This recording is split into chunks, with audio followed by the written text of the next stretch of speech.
अच्छा, हम फिर इस टॉपिक पर बात कर रहे हैं कि अगर किसी शख्स के एक भी स्पर्म नहीं है और उस औरत को अंडे नहीं बन रहे, यानी कि उसके इश्यूज हैं, तो डॉक्टर फरीहा स्टेम सेल के बारे में बताएंगी।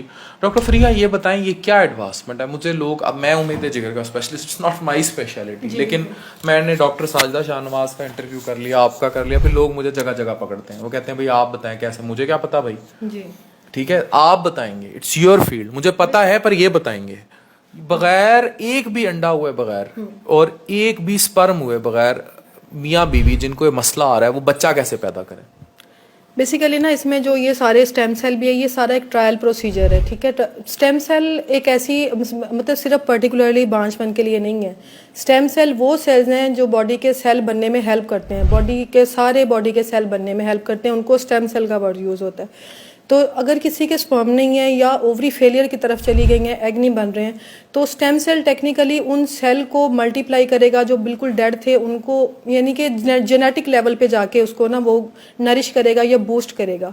लेकिन बेसिकली जो गायनी के अंदर जो ओवरीज या टेस्टिक्यूलर जो यूज़ हो रहे हैं, स्टेम सेल ट्रांसप्लांट का वर्ड यूज़ हो रहा है, ये रेजुविनेशन है। बेसिकली ओवरीज को हमने अपने ही बॉडी के सेल्स जो बाकी हेल्दी सेल्स हैं, लाइक जिस तरह से हम अगर इस चीज़ को ऐसे लें, अगर स्किन के लिए भी ट्रीटमेंट करवा रहे हैं, पीआरपी है, प्योरीफाइड प्रोटीन अलहदा करके बॉडी से, अपने ही सेल बॉडी के खास हिस्सों से जहाँ से मल्टीप्लिकेशन ज़्यादा हो रही होती है, तो वो लेके एक ख़ास फॉर्म में उनको कन्वर्ट करके वो बॉडी के अंदर इंजेक्ट कर देंगे।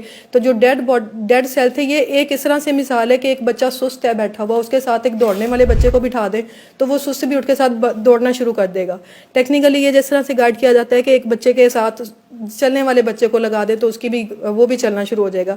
सिमिलरली इस तरह से ये कि ये सेल जब हम बॉडी में इंजेक्ट करते हैं, जो अपने बॉडी के सुस्त सेल है ना, उनकी मल्टीप्लिकेशन, उनका वर्क, उनका भी सारा कुछ मल्टीप्लाई हो जाता है और वो भी एक हेल्दी टिश्यू की तरह बिहेव करने लग जाते हैं। इसीलिए अगर बिल्कुल स्पर्म नहीं है तो स्पर्म ग्रो कर जाएंगे और बिल्कुल एग नहीं है तो एग बनना शुरू हो जाएगा। अच्छा, मुझे ये बताएं डॉक्टर फ्रिया, ये कोई ड्रामा थेरेपी तो नहीं? लोग अब इस पे घबरा जाते हैं, लोग कहते हैं कि इस पे खर्चा बहुत, पैसे कितने लग जाते हैं? पैसे तो पहले भी ये डिस्कस हुआ है कि ये 2-3 लाख में प्रोसीजर होता है। 3 लाख में दो, हाँ, इसी के राउंड अबाउट है, कोई कंसेशन करेगा।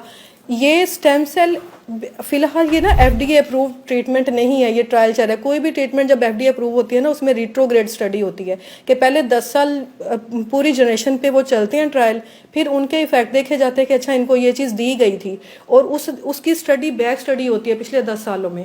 इसकी अभी बैक स्टडी नहीं हुई है स्टेम सेल की ना, कि बैक स्टडी के ऊपर क्या रिजल्ट आएंगे। लेकिन पाकिस्तान में बहुत सारे पेशेंट्स को जिनको स्टेम सेल दिए गए हैं उनकी ट्रीटमेंट हुई है, और बेसिकली ये जो मुस्लिम कंट्रीज है ना उनमें ये ट्रायल ज़्यादा चल रहे हैं, क्योंकि हम डोनेशन की तरफ नहीं जाते हैं, स्पर्म डोनेशन या ओवर डोनेशन की तरफ। तो स्टेम सेल वाले के ट्रायल हमारे सारे मुस्लिम कंट्रीज में हो रहे हैं, पाकिस्तान में भी और बाहर भी, इंटरनेशनल लेवल पे। हम जो है अंडा या स्पर्म अपनी ही बॉडी से चाह रहे हैं हम, क्योंकि डोनेट नहीं जाते तो इसलिए बाकी, लेकिन बाकी जगह पे आपने विकी डोनर फिल्म हाँ, तो वो उनके डोनेशन का प्रोसेस है ना। कट्स भी लगाएगी मेरी एडिटर जो है, तो आप वो स्पर्म डोनेट कर देते हैं, मतलब किसी और का स्पर्म लिया, अंडा किसी और का लिया।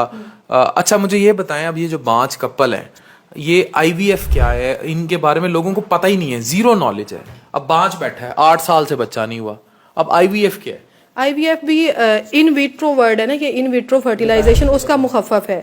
आईवीएफ एक मुखफ़फ़ है एक वर्ड का। उसका मतलब ये है कि अगर किसी को नेचुरली कंसीव नहीं हो रहा तो उसको अननेचुरल वे से कैसे करवाना है, कि जरासीम मर्द और फीमेल के बाहर हमल ठहरा के हमल को बॉडी के अंदर शिफ्ट किया जाएगा। इन विट्रो जो भी चीज़ बॉडी से बाहर की जाएगी उसको लिए वर्ड यूज़ होता है इन विट्रो। तो हमल बाहर ठहरा बनाना है, हमल जब एक ख़ास स्टेज पे पहुंच जाएगा, ख़ास सेल स्टेज पे पहुंच जाएगा, उसको बॉडी के अंदर इंजेक्ट कर देंगे और बॉडी को उसी तरह प्रिपेयर कराएंगे। पहले एग बनाएंगे, उधर से मेल्स की तैयारी करेंगे और फिर करके एम्ब्रियो बना के एम्ब्रियो को अंदर इंजेक्ट करेंगे ख़ास सेल स्टेज के ऊपर। इसको इन विट्रो बोलते हैं। मतलब कि ये टेस्ट ट्यूब बेबी जो आम जुबान में आप लोग बोलते हैं कि टेस्ट ट्यूब बेबी है, टेस्ट ट्यूब नहीं होता, ये बेसिकली बाहर हमल ठहराया जाता है। क्योंकि अगर किसी को नेचुरली कंसीव नहीं हो रहा है, इसका मतलब उसकी बॉडी के अंदर ऐसी कोई रेजिस्टेंस या रिलक्टेंस है जिसकी वजह से हमल अंदर ठहर ही नहीं रहा है। हमल को बनाएंगे और बॉडी में इंजेक्ट कर देंगे। अच्छा डॉक्टर फरीहा ना, इतवार वाले रोज बिल्कुल फ्री देखती हैं लिवर टावर में 2 बजे से 5 बजे तक। तो जिन भी लोगों को बांझपन का मसला है, गायनी के मसले हैं, कोई भी और इशू है, वो इतवार 2 से 5 मैडम को आके लिवर टावर में फ्री दिखाएं। और ये मैं रिक्वेस्टिंगली कह रहा हूँ, दाइयों माइयों के हाथ चढ़ने से बेहतर है जब you just have to come to liver tower Multan, आपको जिगर टावर मुल्तान आना है। जो भी किसी को इंफॉर्मेशन लेनी है, ये नंबर आ रहे हैं नीचे, इन 3 नंबरों पर कॉल करें, डॉक्टर फ्रीहा की अपॉइंटमेंट बुक करें। फ्री भी दिखाने आना है तो बुक करें इतवार वाले दिन, और हर इतवार डॉक्टर फ्रीहा आपको फ्री देखेंगी।